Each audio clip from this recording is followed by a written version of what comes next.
Primeira carta de Paulo aos Coríntios, capítulo 4. E assim diz a palavra do Senhor. Assim, pois, importa que todos nos considerem como ministros de Cristo e encarregados dos mistérios de Deus. Ora, além disso, o que se requer destes encarregados é que cada um deles seja encontrado fiel. Mas a mim pouco importa ser julgado por vocês ou por um tribunal humano. Nem eu julgo a mim mesmo, porque a consciência não me acusa de nada. Mas nem por isso me dou por justificado, pois quem me julga é o Senhor. Portanto, não julgueis antes do tempo, até que venha o Senhor, o qual não somente trará à plena luz as coisas ocultas das trevas, mas também manifestará os desígnios do coração. E então, cada um receberá o seu louvor da parte de Deus. Vamos orar. Ó Deus, louvado seja o Senhor, nosso Salvador. Ó Deus, obrigado porque em toda a sua glória o Senhor vem até nós. O Senhor emana do teu trono de glória e de graça para cuidar de cada um de nós com a tua palavra. Te agradecemos, ó Deus, porque o só nos colocar na tua presença, a nossa alma regozija. Pedimos, ó Deus, que o Senhor responda a dúvidas aos nossos corações. Que o teu Espírito nos dê discernimento daquilo que a tua santa palavra diz.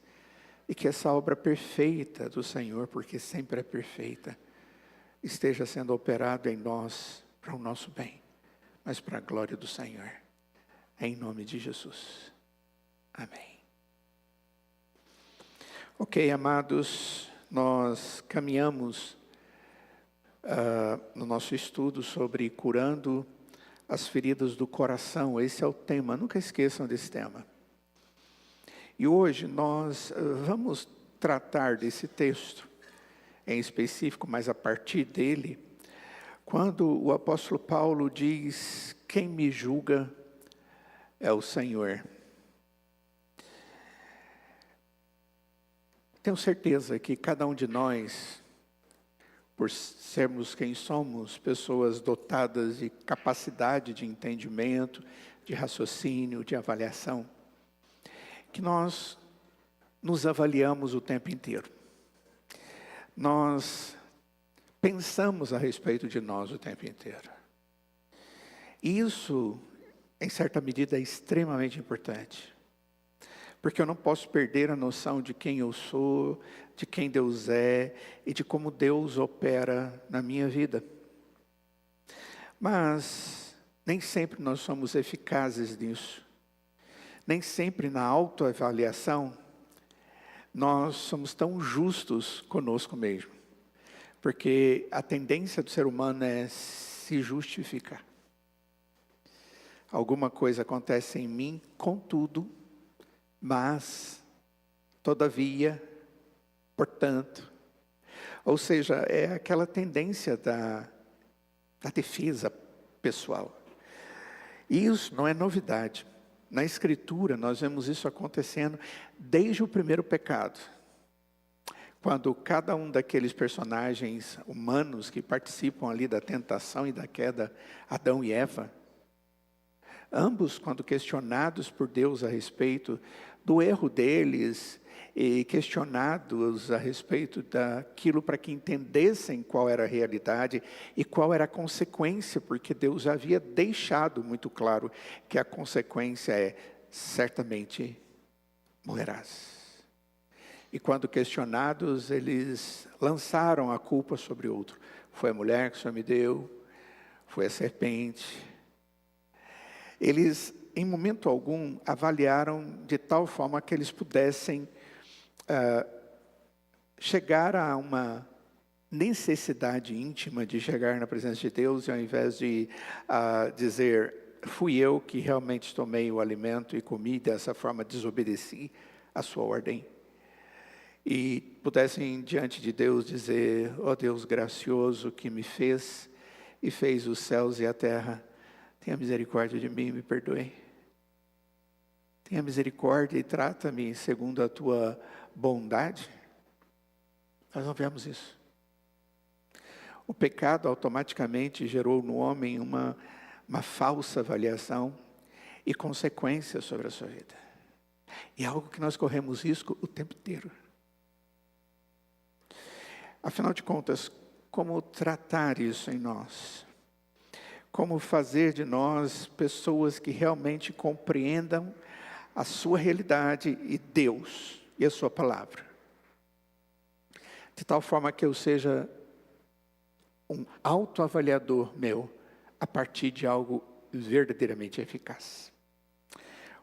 O pastor Paulo, o apóstolo Paulo, o presbítero Paulo da igreja, esse homem, ele, quando conversa com as pessoas que estão falando com ele, julgando o seu ministério, ele diz: olha, não são vocês que têm essa responsabilidade.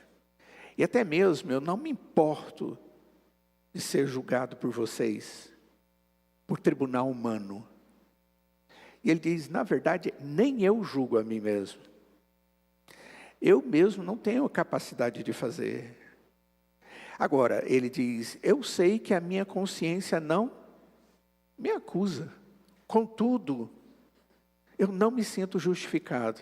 Apesar de estar tranquilo comigo mesmo, eu não me sinto justificado. Alguma coisa precisa ser feita a meu favor.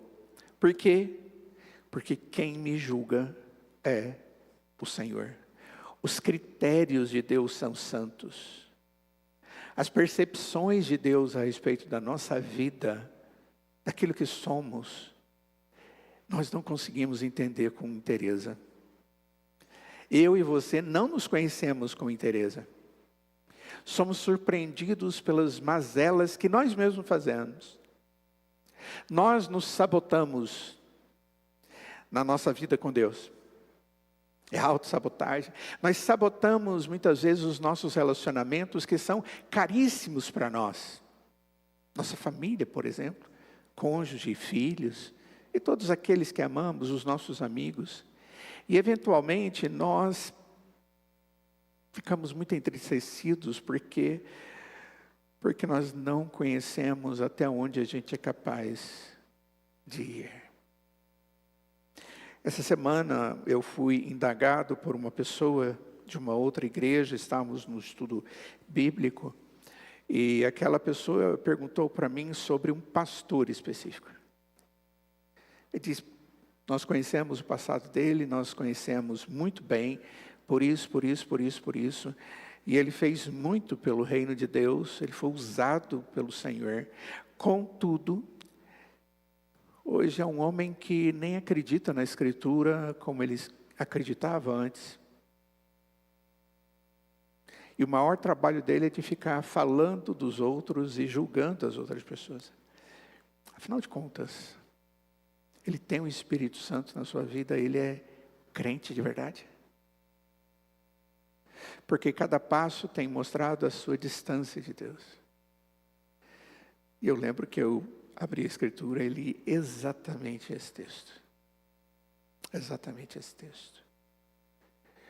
Mas a pessoa continuou. Ela disse: mas existem evidências bíblicas de que essa pessoa nega a Deus, nega a autoridade das Sagradas Escrituras. E eu digo: pelos nossos critérios está desclassificada. Mas o que Deus tem para a vida dessa pessoa até o fim, eu não posso te falar. Se o critério eu estou julgando a partir do que está acontecendo hoje, humanamente eu diria: não tem céu para essa pessoa não. Não tem comunhão eterna com Deus para essa pessoa não. Mas ao mesmo tempo, eu não posso me desconectar com a Escritura que diz que se alguém se arrepende do seu pecado, crê em Senhor Jesus como o Salvador da sua vida, e no último momento da sua existência tem uma verdadeira conversão, ele vai ser salvo. Nossa, mas o que adianta a nossa vida com Deus? Foi a pergunta. Nossa vida com Deus tem a ver com alegria, com paz, com convicções, com esperança. Por quê? Porque Deus nos ajuda a ver a nossa realidade e Ele transforma a nossa existência a cada dia, tendo como objetivo nos fazer iguais a Cristo Jesus. Ele é o modelo. Você tem o desejo de olhar para dentro de você e interpretar a sua vida? De vez em quando você para e começa a fazer isso. Cuidado, porque o pecador ele tem uma tendência de ficar egocêntrico, como eu disse no início. Com Adão e Eva, bastou o argumento persuasivo da serpente para que ambos abandonassem o conselho amoroso dado por Deus e buscassem a autossuficiência. Em vez de confiar na sabedoria amorosa de Deus, que havia criado os céus e a terra, e eles estavam dentro dessa criação, como clímax da criação, eles olharam para dentro e decidiram no coração deles que precisavam de mais do que Deus havia lhes oferecido. Afinal de contas, eu mereço. Já ouviram essa conversa alguma vez? Ou quando você está orando, você fala assim, ó Senhor, se o Senhor achar que eu sou digno de receber a tua bondade nesse problema. Hã? Me achar digno? Que dia que Deus vai agir favoravelmente à sua vida por causa da sua dignidade? Deus só age favoravelmente para conosco por causa do amor dEle. Por causa da decisão dEle de nos amar até o fim. Porque basta o Senhor olhar para nós e Ele vai perceber quem somos, pecadores que estamos lutando contra as dificuldades do nosso coração, da nossa tendência, dos nossos pensamentos, da nossa existência. Não faça essa oração. Naquele momento singular de Adão e Eva, eles foram individualmente rebeldes, tanto Adão como Eva, e estabeleceram um padrão para a luta contínua da humanidade. Eles assinaram um documento em nosso lugar, como nossos representantes, e nos tornou a todos nós como pecadores.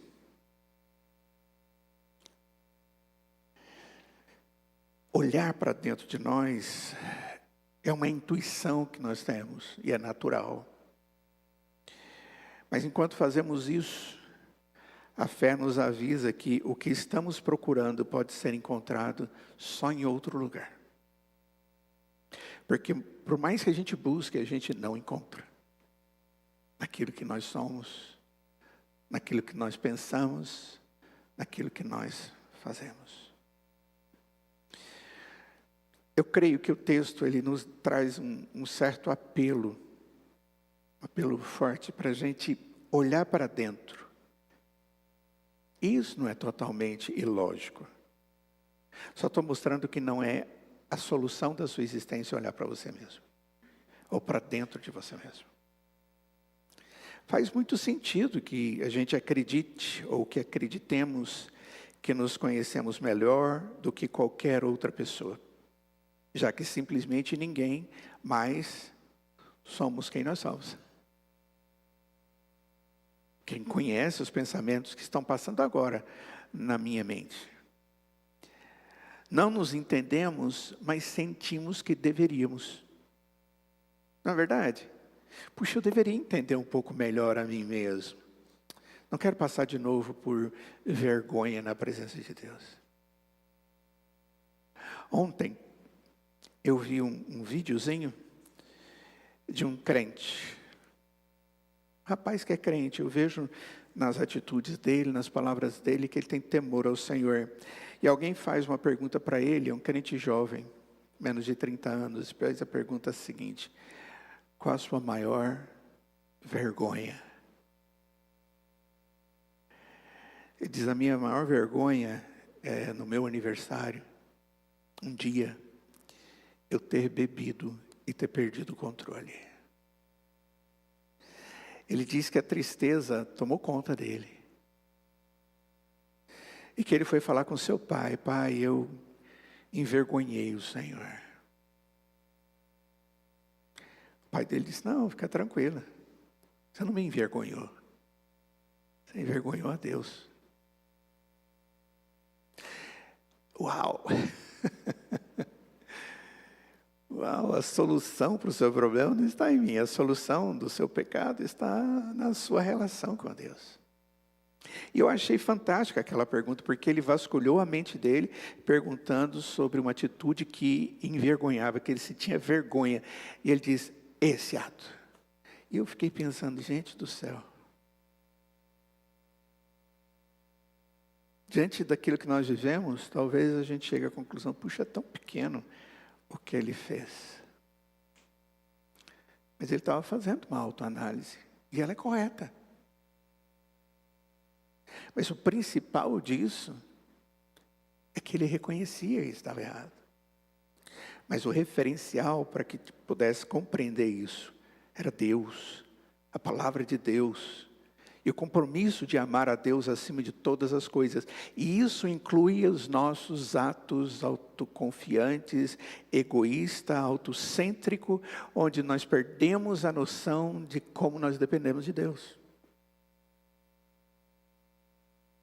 Então, nesse tempo que a gente está estudando aqui sobre aconselhamento, ou como trabalhar as nossas feridas do coração, elas sempre vão estar ligadas a pecado. E isso vem lá de trás. Eu dei o exemplo para vocês agorinha de Adão e Eva. Olha só o que a Escritura nos diz em Jeremias, se você puder abrir, capítulo 17. Ali nós vemos um conselho de que o coração é enganoso e doente. E o Senhor é o único que pode dar sentido ao nosso coração. A ideia de dar gozo ou responder dúvidas da nossa alma. Versos 9 e 10 de Jeremias 17. Enganoso é o coração, mais do que todas as coisas, e desesperadamente corrupto. Quem poderá entendê-lo? Qual é a pessoa que pode fazer uma autoanálise e entender toda a complexidade do seu coração, que é desesperadamente corrupto? Essa pergunta do Senhor através do profeta Jeremias, inspirado por Deus, e Deus diz: lembre-se, o seu coração é enganoso. O seu coração é desesperadamente corrupto. E a resposta a essa pergunta, quem pode entendê-lo é: não é ser humano que pode. Não é você quem pode.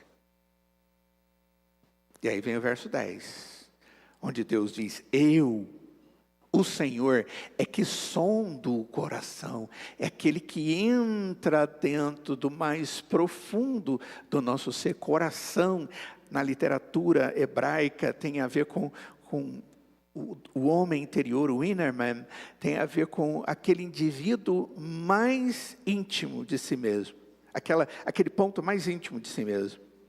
E ele diz: eu, o Senhor, sou aquele que vou lá dentro e percebo tudo, consigo visualizar tudo. Eu não consigo. Mas o texto está dizendo, Deus, Ele faz isso. Eu provo os pensamentos. Eu não só vejo os pensamentos, estou vendo de onde eles vêm.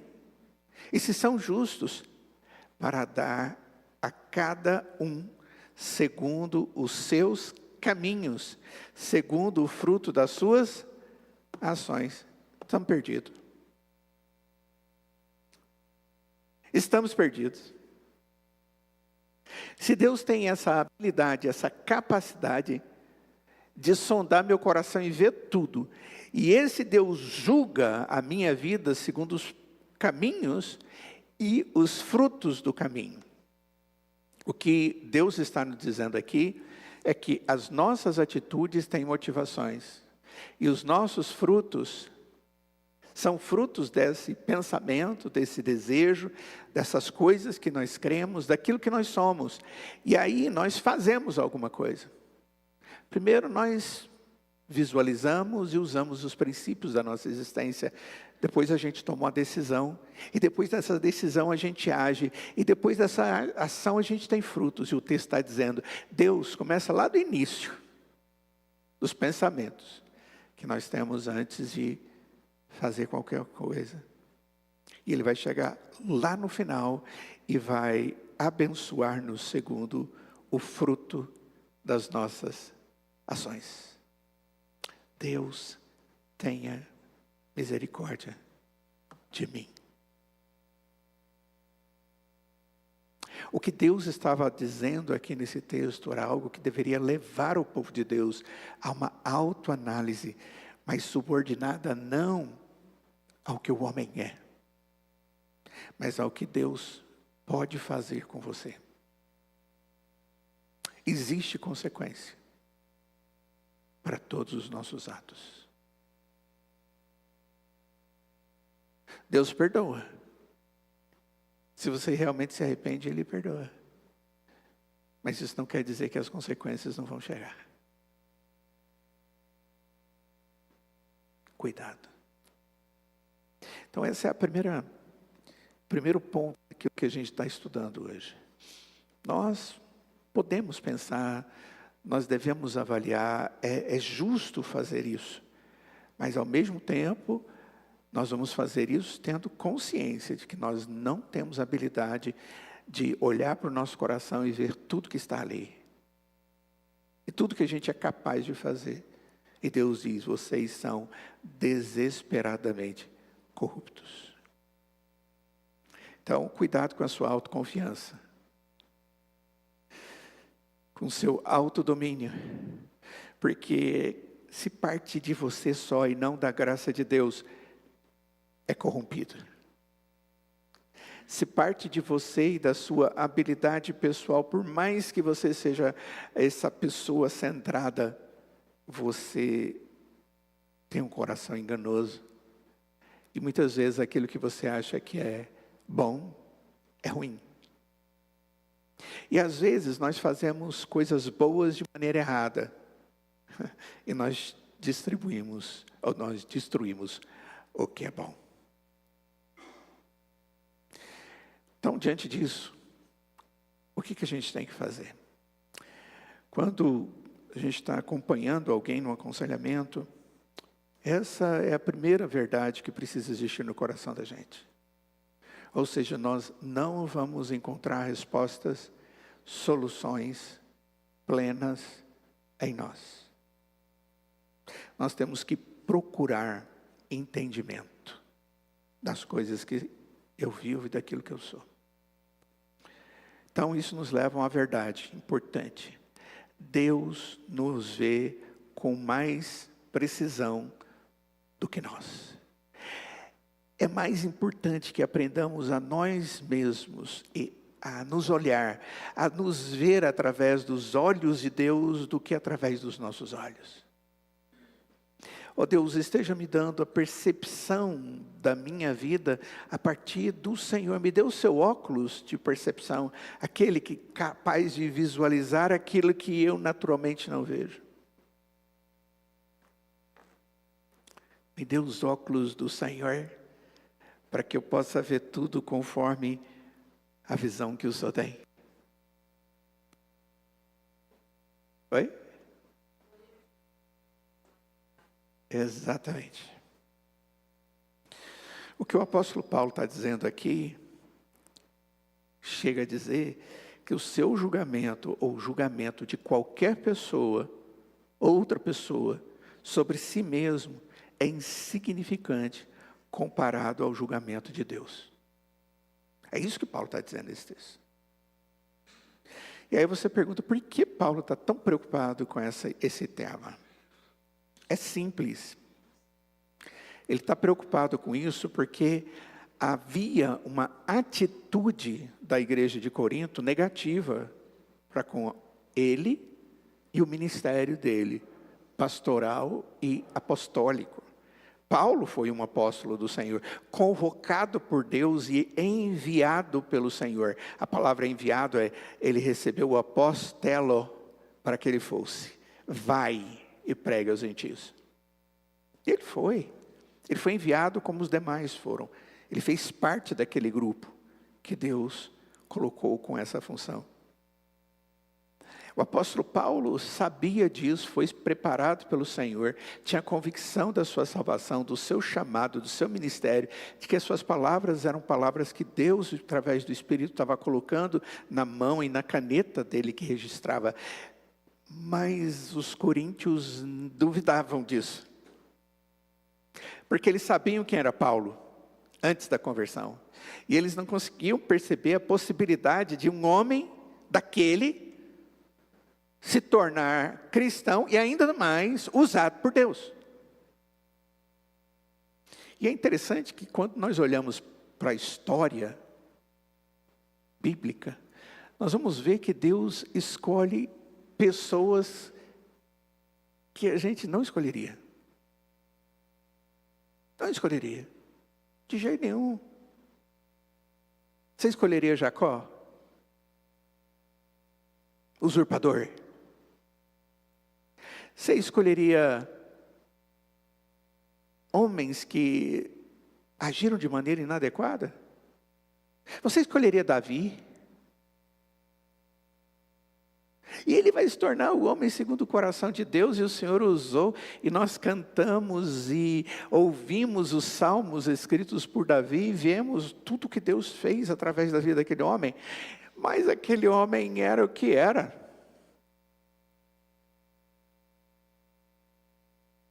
A gente tem o hábito de pensar nele como um adolescente, menino, com uma funda na mão, pegando 5 pedrinhas desse tamanho e indo lá trabalhar e destruir o Golias. Ontem os homens ouviram sobre isso, pastor Márcio Alonso falando.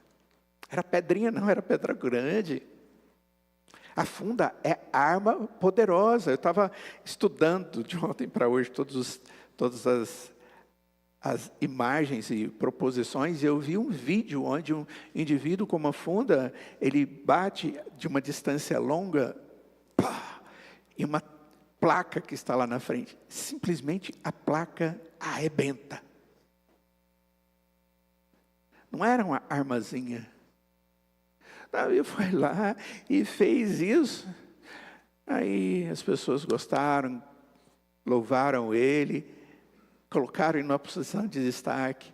Ele se torna rei e começa a fazer tudo errado. E faz coisas terríveis. E a sua família sofre consequências. Mas em meio a tudo aquilo, Deus foi lá e tratou aquele homem. Ele joga cinza sobre a sua cabeça, rasga as suas roupas, derrama-se no chão e pede a misericórdia de Deus. Davi, Jacó e tantos outros eram exatamente homens como nós somos. O que faz diferença na existência desses homens, desses personagens, é a graça de Deus. O que faz diferença na nossa vida, que nos difere em alguma medida, é a graça de Deus. Aquele que tem e aquele que não tem. Aquele que crê e aquele que não crê. A Escritura é muito clara sobre isso. Contudo, eu tenho que buscar entendimento. O próprio apóstolo Paulo, ele afirma que não é qualificado para julgar a si mesmo. Eu não consigo me julgar. Mas ele confia a si mesmo ao julgamento de Deus. Eu quero que Deus faça isso. É Deus quem faz isso. Pois não. Só um minutinho, deixa eu pegar um microfone para você. Já está indo aí.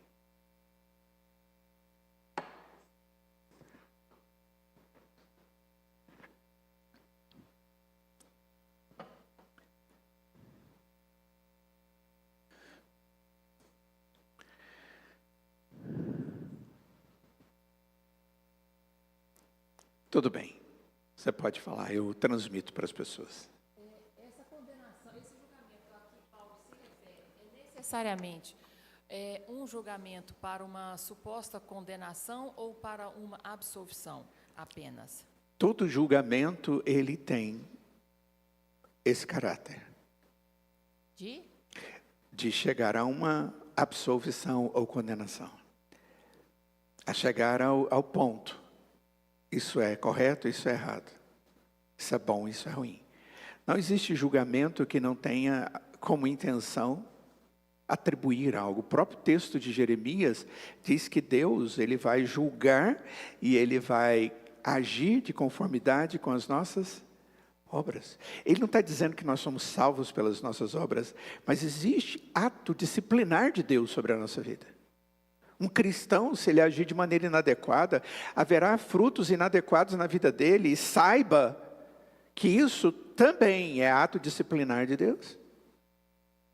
Até mesmo porque Deus usa esses atos disciplinares para resgatar. Lembra, eu fiz uma definição para vocês entre julgamento e disciplina.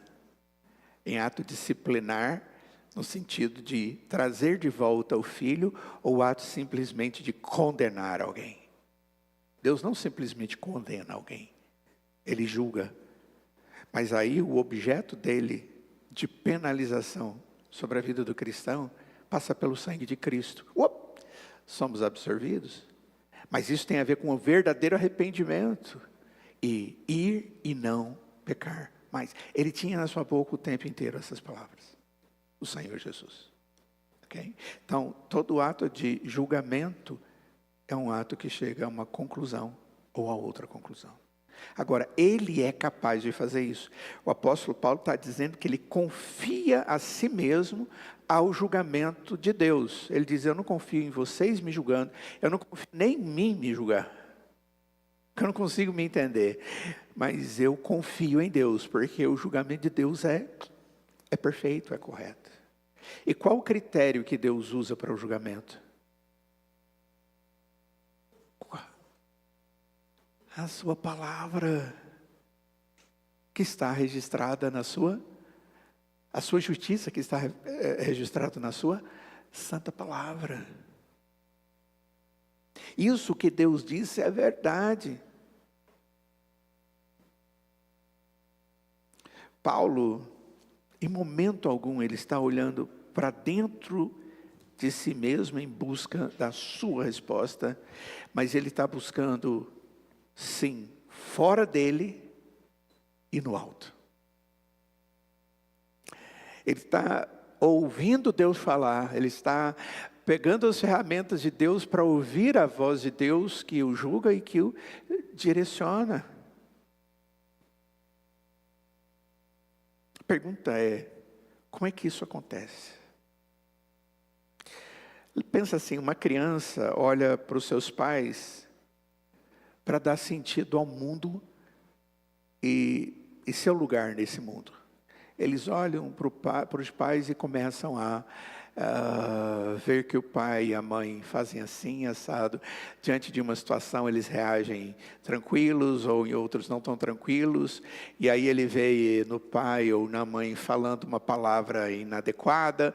E aí vai ser automático, ele aprendeu. A princípio, o que os pais fazem é o referencial e pronto. Lembre disso, a Aurora vai olhar para você o tempo inteiro para aprender o que é uma mulher. E como ela vive. Essa é a realidade. Quando nós olhamos para Deus, nós estamos buscando aquele que é verdadeiro, é puro, é santo, é justo, que traz todas as promessas que precisamos. Caso contrário, estamos perdidos. Ele é esse alvo da nossa percepção e alvo da nossa perseguição contínua de vida. Estou perseguindo nesse conhecer a Cristo e ser transformado por Ele. Observa que levar alguém que está com dificuldade consigo mesmo, a compreender a si mesmo, a compreender a bondade de Deus, conhecer a misericórdia do Senhor, mas que precisa ver o seu pecado e se arrepender, e essa coisa toda só é possível através do julgamento e do referencial divino. Eu tenho que levar o indivíduo a olhar para Cristo. O que eu tenho que fazer diante dessa situação? A primeira coisa, olha para Cristo. Eu não estou bem com o meu marido, eu não estou bem com a minha esposa, eu estou tendo um problema de relacionamento com o meu sócio, eu estou tendo um problema comigo mesmo e com a minha natureza, eu não estou dando conta de caminhar, tudo está pesado demais para mim. A primeira coisa que eu tenho que dizer para ele é, olha para Cristo. Olhar para si é válido, mas para que você seja julgado, não por você, mas por Cristo. Porque não só vai falar o que está bem, o que está mal, e Ele vai te dar caminho. Esse negócio de fazer o indivíduo encontrar as respostas dentro dele mesmo, é fruto de uma ciência humana, que tem levado as pessoas a um sofrimento ainda maior. Porque elas querem achar em si mesmos soluções e não vão achar. E nós estamos cansados de ver pessoas que buscaram várias fontes do autoconhecimento, várias fontes do autoconhecimento humano. Eles fazem teorias, eles fazem sugestões, eles fazem estripulia, eles fazem e acontece, eles põem nomes científicos, eles fazem todas essas coisas, mas isso, em essência, não é capaz de sanar o problema maior do homem, o seu pecado, a sua culpa, a sua necessidade de ter a paz por causa de Deus dentro do seu coração. Porque na medida em que Deus se torna esse Deus juiz, mas ao mesmo tempo glorioso e misericordioso, esse Deus age em todas as minhas dificuldades.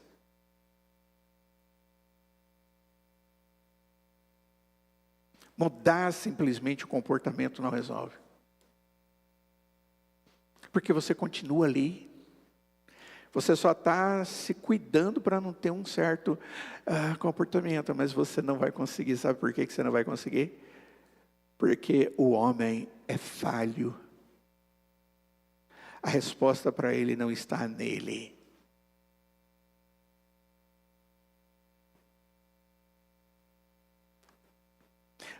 Quais são as ferramentas que Deus nos dá para a gente ver claramente as coisas? Vamos olhar algumas? Por que eu estou dizendo isso? Porque eu creio que Deus nos dá ferramentas específicas para nos ajudar a entender a nós mesmos e como viver bem nesse mundo quebrado, dilacerado, onde mora iníquos, do qual eu sou um.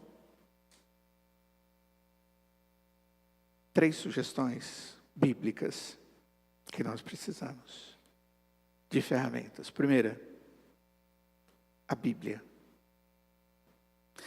Segunda, a igreja. E terceiro, a oração. Essas são ferramentas suficientes, eficazes e poderosas na nossa vida. A Bíblia, que é a primeira ferramenta, ela é a palavra de Deus. Foi Ele quem nos deu, para que nós possamos conhecê-lo, para que nós possamos entendê-lo, e para que conheçamos a nós mesmos, e para que tenhamos vidas transformadas.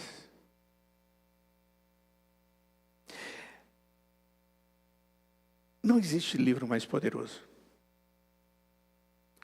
Existe muita literatura inteligente de sábios, mas nenhuma literatura é mais verdadeira e eficaz do que a Escritura. É o nosso conselho, E desse conselho nós precisamos estar cheios, saturados com a Escritura, para melhor ajudar aqueles sobre os nossos cuidados e para ajudar a nós mesmos diante das nossas necessidades. Um conselheiro que dá conselhos que não seja abrir a Escritura e mostrar a resposta na Bíblia, não é conselheiro cristão. Lembre-se disso, o conselheiro cristão é aquele que tem a Bíblia na sua frente, ele olha e vê o problema com você ali na Escritura, e ele olha e encontra respostas ali na Escritura. É muito interessante quando você está aconselhando alguém, e a maior motivação que a pessoa tem ali é de falar. Aí, claro, mas a gente vai nesse lugar para falar mesmo, não é? Não, então fala. Fala. E agora, alguns pontos que você colocou, o que a Escritura fala a respeito disso, e vamos buscar respostas a respeito disso. Eu queria era... Ei. E muitas pessoas saem desanimadas de um aconselhamento bíblico, porque elas queriam que imediatamente você tivesse uma resposta na sua ponta da língua, mas que fosse mágica, sua. Eu não tenho, mas a Escritura tem. E eu tenho que lembrar, e eu tenho que abrir a Escritura e eu tenho que falar dela. Caso contrário, você vá para alguém que gosta de ouvir e que, baseado nas suas interpretações, vai tentar te moldar naquilo tudo. Há uma diferença muito grande do conselheiro cristão para outro tipo de conselheiro. Muito diferente.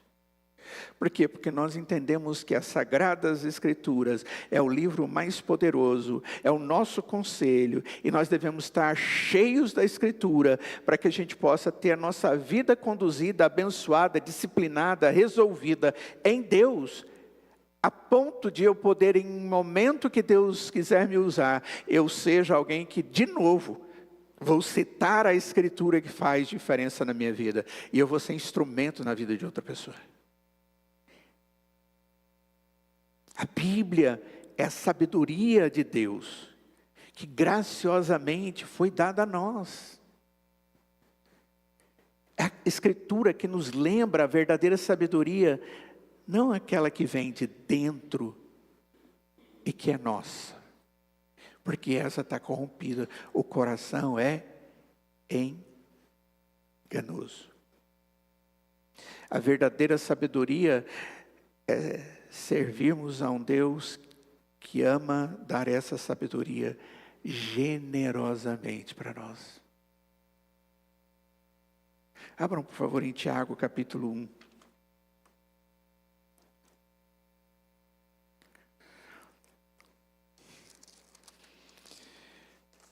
Uns dias atrás aí eu mandei as pessoas abrirem em Hebreus.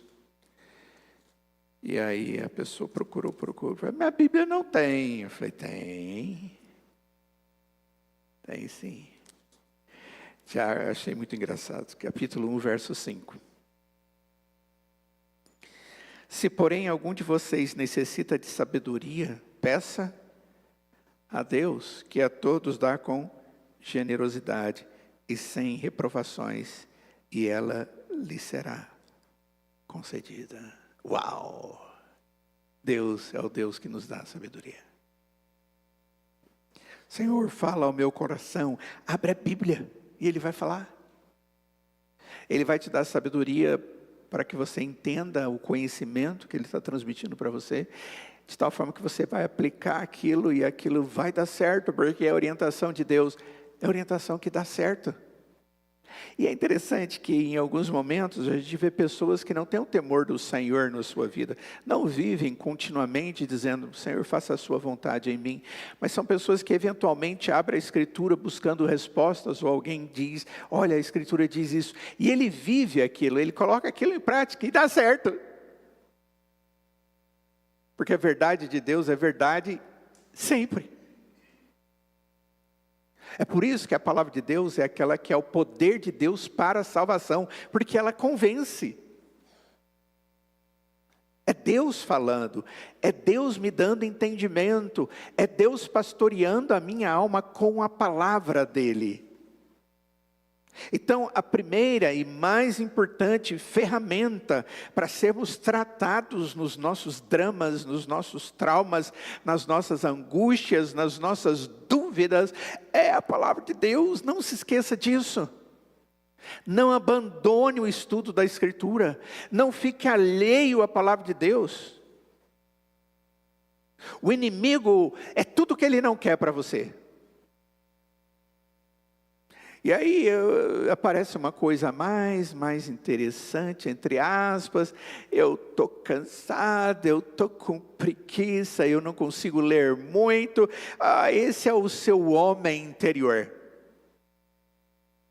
E Satanás fica ali jogando lá do lado de fora oportunidades para que você não esteja com Deus. Mas você briga consigo mesmo. E como é comum você perguntar como é que está você com Deus, e as pessoas dizerem, eu poderia estar muito melhor. E eu digo, por quê? E a pessoa diz, porque eu não leio a palavra de Deus tão frequentemente, eu não tenho o hábito de fazer isso todos os dias, e vai por aí fora. Essa pessoa conhece muito pouco de si mesmo, porque eu preciso conhecer a Deus para que a minha vida seja desvendada a partir da verdade que é experimentada na comunhão com Ele. E isso acontece através das sagradas Escrituras. Você quer conhecer a si mesmo? Busque a Deus. Essa é a primeira ferramenta. Segunda ferramenta é a igreja. A igreja, ela é um presente de Deus para os seus filhos, para nos ajudar a suportar esse mundo desafiador. É tão estranho alguém dizer, olha, eu amo a Deus, eu sou do Senhor, mas eu não gosto de conviver em comunhão com a igreja. Eu já estou bem com Deus. É impossível isso. Porque é algo natural da nossa relação com Deus, é nos rodear de pessoas que conhecem a Deus como nós, para que tenhamos a oportunidade de crescermos juntos, adorarmos a Deus juntos, a sermos instrumentos na vida uns dos outros. Deus usa a igreja para isso. Negar essa funcionalidade ou essa ferramenta na sua vida é negar a providência de Deus para tratar a sua vida. Lembre-se disso. E cuidado, igreja não salva. E existem igrejas e igrejas. E existe uma igreja. O somatório daqueles que creem em Jesus como único e suficiente Salvador. Deus não admite, nunca admitirá, e a sua palavra é clara, adoração, o serviço a Ele compartilhado com outro Deus menor, ou aquele que trabalha no lugar de Deus. A igreja é o lugar de focarmos no Senhor, de adorarmos ao Senhor, cultuarmos ao Senhor e não aos interesses das pessoas. É muito comum, nós que trabalhamos na parte de culto, de liturgia e tudo mais, é uma matéria importante no seminário, que a gente força muito em cima dos alunos. O pastor Jairo está nessa cadeira há um bom tempo. É você fazer a igreja focar que aquele momento é ela indo em direção a Deus para cultuar. E aí, eventualmente, alguém diz assim, pastor, vamos cantar essa música. Essa música é tão gostosa, ela é tão lindinha, ela é tão bonitinha, ela é tão... né, Marcos? Você tem aprendido isso lá. E aí você pega a música e olha para a letra dela e fala, Deus tenha misericórdia. Tem uma música que me incomoda, mas ao mesmo tempo eu entendo porque ali é uma linguagem poética, que diz que nós devemos tocar nas vestes de Cristo. Lembra dessa música? Como é que ela é?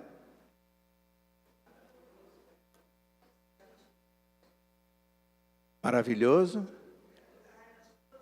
é tocar nas tuas vestes. É isso mesmo. E eu falo, o que é isso? Jesus não está aqui e nem a veste dele. Bom, isso não é um erro teológico, porque existe uma figura ali, uma mulher que tocou na veste de Jesus. Ok? Tudo bem. Mas é estranho, porque nós não estamos tocando na veste de Jesus. É Jesus que está vindo e tocando no nosso coração. É algo totalmente diferente. É nesse sentido. Mas e quando a gente está usando inadequadamente isso e falamos coisas que estão erradas? Mandaram um vídeo para mim essa semana de uma mulher dita pastora.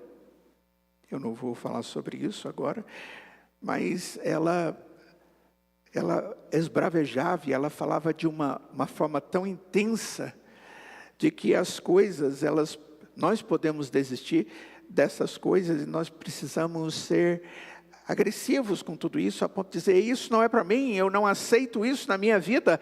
E eu ouvi aquele vídeo e eu fiquei, que é isso?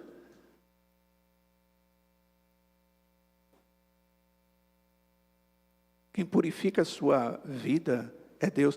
É claro que tem a sua decisão, mas ela afirmou que a decisão do homem é que determina a graça de Deus na vida do homem. A graça de Deus não tem preço. Não tem valor humano que seja possível ser concedido ao indivíduo por si mesmo, para que ele chegue diante de Deus e apresente as suas obras. As suas obras sempre vão estar manchadas, marcadas pelo que você é, pecador. E não vai chegar de maneira suficiente na presença do Santo Deus. E só chega pelo sangue de Cristo. Mas aí tem a ver com fé, mas tem a ver com dependência de Deus. Abram comigo, por favor, em Efésios capítulo 4.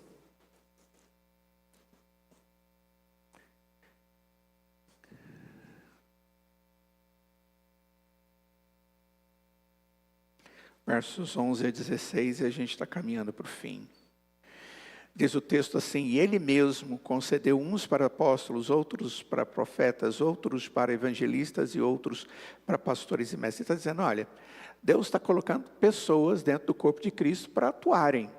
Ele sugere alguns desses dons que qualificam esses indivíduos para atuarem dentro da igreja. Lembrando que Deus dá esses dons a cada um de nós. Qual o propósito disso? Verso 12. Com vistas ao aperfeiçoamento dos santos. Quando Deus nos coloca dentro de uma convivência eclesiástica, dentro da igreja, é para que haja um aperfeiçoamento dos santos. Os santos são os eleitos de Deus, os separados de Deus, aqueles que creem no Senhor Jesus. Diz o texto, para o desempenho do seu serviço. Eu sirvo ao Senhor com aquilo que Ele tem me dado, você serve ao Senhor com aquilo que Ele tem me dado, dentro do convívio da igreja, e nós somos fortalecidos, e há uma edificação da igreja. Verso 13, até que todos, essa palavra aí, ela é todos mesmo, a ideia de todos aqui é geral, a fim de que todos, até que todos cheguemos à unidade da fé e do pleno conhecimento do Filho de Deus. Olha, eu preciso viver na igreja, eu preciso conviver com aqueles que têm coisas para me edificar, e eu edificá-los, para cumprir o propósito de Deus, a gente crescer, quem? Todos, no pleno conhecimento de Deus. Ao estado de pessoa madura, à medida da estatura da plenitude de Cristo. Uau! Deus usa a igreja para nos dar crescimento.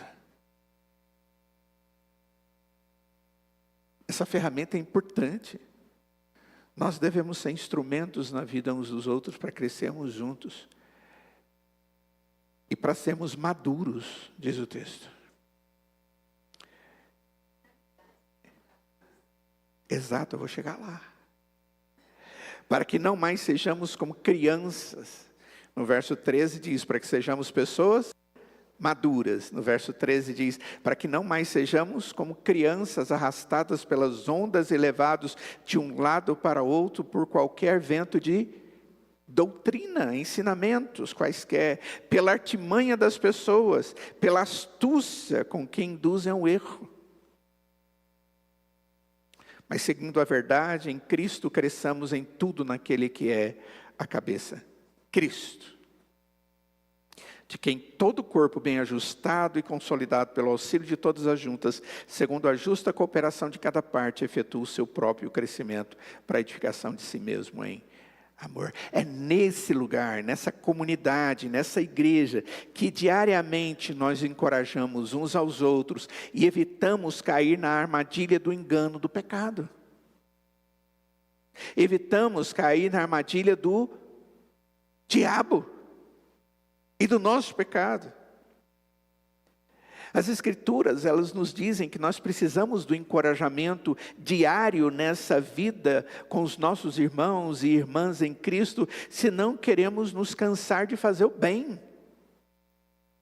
Lá em Hebreus capítulo 3 diz, tenham cuidado, irmãos, para que nenhum de vocês tenha um coração mau e descrente, que o leve a se afastar do Deus vivo. Pelo contrário, animem uns aos outros todos os dias, durante o tempo que se chama hoje, a fim de que nenhum de vocês seja endurecido pelo engano do pecado. Deus usa a nossa convivência cristã dentro do corpo de Cristo, para que nós não estejamos endurecidos pelo engano do pecado, e nem mesmo nos afastando, mas ao contrário, nós nos animamos para isso não acontecer. De escola da igreja você vai ver como vai ser difícil. E a última ferramenta é a oração. A oração nos lembra que claramente não somos autossuficientes. Porque a oração ela é um ato de dependência. Eu digo para Deus, Senhor. E aí eu me derramo na presença dEle. O Senhor Jesus diz que nós deveríamos orar assim: Pai nosso que estás no céu, santificado seja o teu nome, venha a nós teu reino e seja feita a tua vontade, aqui na terra como nos céus.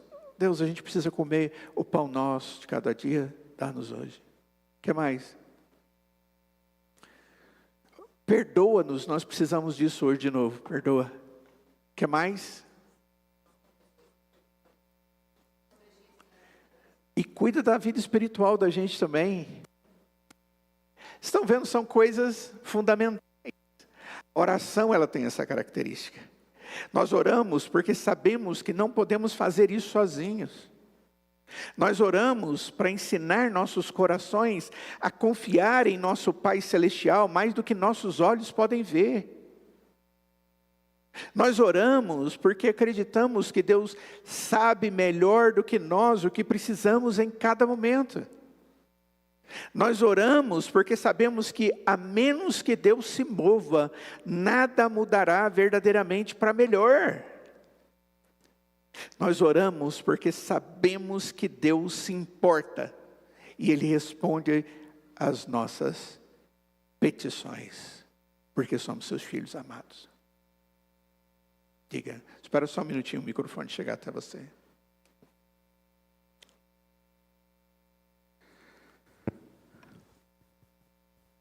Isso aqui inibe a gente. Inibe não, fica tranquilo. Mesmo por causa dessa oração, o senhor está falando do Pai Nosso, essa dependência de Deus, às vezes, eu não sei, às vezes a gente pode incorrer na oração mecânica, porque o senhor falou na parte aí que perdoa, né? Pede para a gente perdoar, assim como nós perdoamos os nossos irmãos. Mas também é comum a gente perceber isso ao longo da vida da igreja, que a gente escuta mesmo irmão falando assim, eu não consigo perdoar o irmão. Aí unindo esse instrumento, o senhor falou, a oração e a palavra de Deus, e o que diz a palavra de Deus? Parece que a gente esquece sobre aquele irmão que não perdoa o irmão. Então, você acha que o lado mecânico também atrapalha muito para a gente não fazer essa reflexão desses três instrumentos que o senhor... Concordo plenamente com o irmão. São coisas que precisam estar vivas. São tão poderosas que a gente tem que ter cuidado com isso. Concluindo. Como é que a gente trata essa questão do conhecimento e o tratamento das nossas angústias? Na verdade, precisamos ser tratados. E nós somos tratados pelo Senhor. Se alguém vai aconselhar, ele tem que levar essa pessoa a uma melhor compreensão de si mesmo, a partir da compreensão de quem Deus é e do que Deus quer. É assim que funciona. Você quer se conhecer? Conheça mais a Deus. Entenda mais quem o Senhor é. É por meio de uma melhor compreensão de Deus que nos vemos corretamente e entendemos a natureza de quem nós somos. Natureza do nosso ser. Isso não significa que negligenciamos, entenda isso, considerar nosso mundo interior. Momento algum estou dizendo isso. O que eu estou dizendo é que nós precisamos considerar o nosso mundo interno utilizando as ferramentas cheias de graça que Deus nos deu. Só assim tudo vai funcionar. Só assim angústias, doenças do coração que são íntimas podem ser trabalhadas diante de Deus, do poder de Deus e da sua graça. O que você tende a buscar para dar sentido a si mesmo e às suas lutas? Onde você tem buscado respostas? Existem áreas específicas da sua vida em que você está vivendo como se sua compreensão fosse de você mesmo, ao invés de ser de Deus e a partir de Deus. É interessante que parece que em alguns momentos existem pessoas que parecem ter mais influência sobre você ou sua vida do que Deus. Não é o que as pessoas dizem, é o que Deus diz. Ele pode até usar pessoas, mas essas pessoas têm que dizer o que Deus diz. Cuidado. Você está usando as ferramentas que Deus lhe deu nas suas próprias lutas? Pastor, quando eu estou na luta, eu tenho dificuldade de orar, tenho dificuldade de ler a Bíblia, eu tenho dificuldade de ir na igreja. Isso é comum, é o que a gente mais ouve. A pessoa sumiu. Aí você vai atrás. Tem problema. A maioria das vezes é isso. Só que a pessoa, nessa situação, ela se acostuma. E ali, a natureza vai levar para lá, a natureza humana, os interesses do mundo, as proposições do diabo. E a hora que você perceber, você já foi. E são muitos os que passam e vão. Você está usando as ferramentas que Deus lhe deu em suas próprias lutas? Se não, o que está impedindo você de fazer isso? Pense. Se você não tem orado, se você não tem lido a Bíblia, se você não tem vivido no meio do povo de Deus, são as ferramentas suficientes e graciosas de Deus para abençoar você. Acorda. O que está te impedindo de fazer uso das ferramentas de Deus?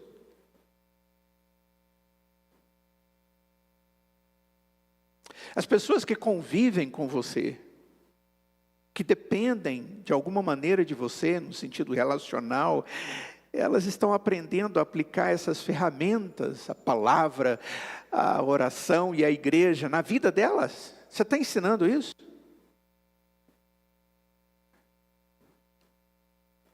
São perguntas boas para se fazer depois daquilo que a gente viu. E o apóstolo Paulo foi claro. Vocês não têm capacidade de chegar mais profundo. Eu também não sei julgar a mim mesmo, mas eu lanço tudo naquele, ou na presença daquele que julga retamente. Que Deus tenha misericórdia de nós. E nos abençoe e nos pastoreie com essas palavras. Vamos orar. Ó Deus, existem muitas barreiras que criamos para que não estejamos, ó Pai, buscando conhecer-nos a partir do Senhor. E queremos pedir em nome de Jesus que o Senhor esteja quebrando essas barreiras. Se somos nós mesmos, a nossa preguiça, a nossa indolência, a nossa falsa percepção de valores, de investimento, de tempo. Tenha misericórdia de nós, nos perdoe e mude a nossa agenda de vida, Pai. Para que o Senhor seja a mais importante tarefa da nossa existência. O estar com o Senhor. Caminhar contigo. Ser consolados e endireitados pelo Senhor. Ó Deus, tenha misericórdia do teu povo e fortalece-nos com a tua bondade. Em nome de Jesus, Santo Deus, é que nós oramos e imploramos que a graça do Senhor Jesus, o amor de Deus o Pai, que a comunhão e consolação do seu Santo Espírito esteja sobre cada um de nós hoje e para todo sempre.